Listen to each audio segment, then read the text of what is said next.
आज तो अच्छे से पढ़ूंगा भैया, अच्छे से फुल कंसंट्रेशन से पढ़ना है, फुल टू। चलो स्टार्ट करते हैं। मेडिसिन पढ़ेंगे अच्छे से 2-3 घंटा लगातार। मैसेज आया, क्रश का मैसेज आया।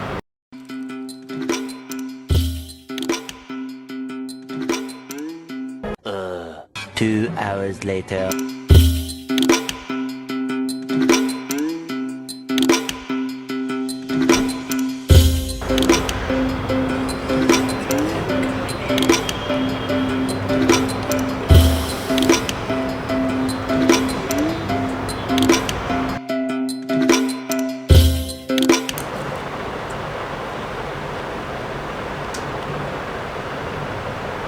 चल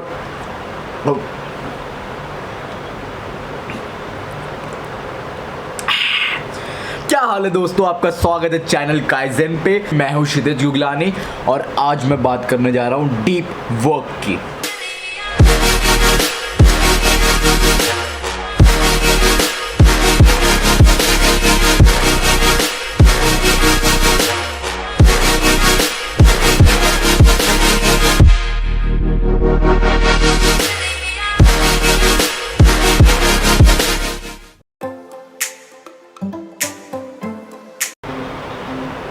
तो डीप वर्क के बारे में मैंने पढ़ा है द बुक डीप वर्क में से, जो कि लिखी है डॉक्टर कैल न्यूपोर्ट ने, and it's a very amazing book. I would suggest everyone to read it.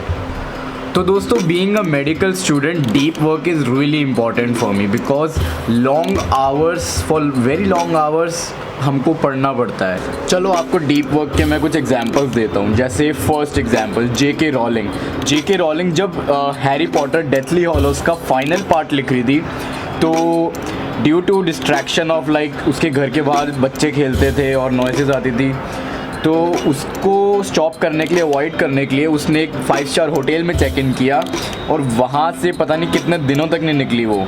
Not कि वो वहाँ पे रहने लग गई, but for the time being उसने अपने आप को आइसोलेट करने के लिए एक होटल में चेक इन किया। Wrote the final chapter, the final part of the Deathly Hallows of Harry Potter. जितने भी आप सक्सेसफुल लोगों को देखोगे, डीप वर्क उनका डेली रूटीन का एक पार्ट है। अब एक और एग्जांपल देता हूँ, बिल गेट्स का नाम कौन नहीं जानता। 1974 में उसने 8 हफ्तों तक लगातार कोडिंग करी थी और वो पूरा time 24 hours he was on his desk coding, and इतना ज़्यादा वो इंटेंस था डीप वर्क में कि वो काम करते करते सो जाता था, 1-2 घंटा सोता था, फिर जाग के वहीं से शुरू करता था वेयर ही लेफ्ट ऑफ, और फिर 8 हफ्तों बाद ही केम अप विद माइक्रोसॉफ्ट।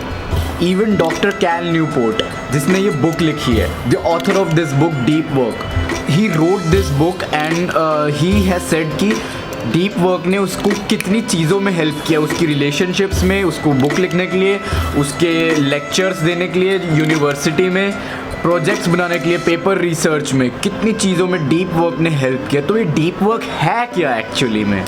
तो इस बुक में दोस्तों डॉक्टर कैल न्यूपोर्ट डिफाइन करते हैं डीप वर्क और शैलो वर्क। तो डीप वर्क वो चीज़ें होती है जो डिस्ट्रैक्शन फ्री एनवायरनमेंट में एकदम कंसंट्रेशन से करी जाती है, क्योंकि आपकी क्षमताओं को आगे बढ़ाती है।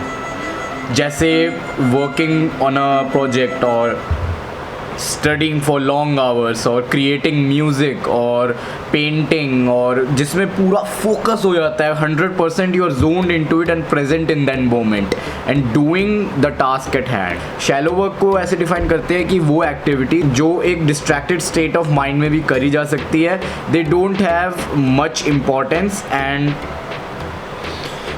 ईजिली रेप्लिकेट करी जा सकती है, जबकि deep work activities can not be replicated easily.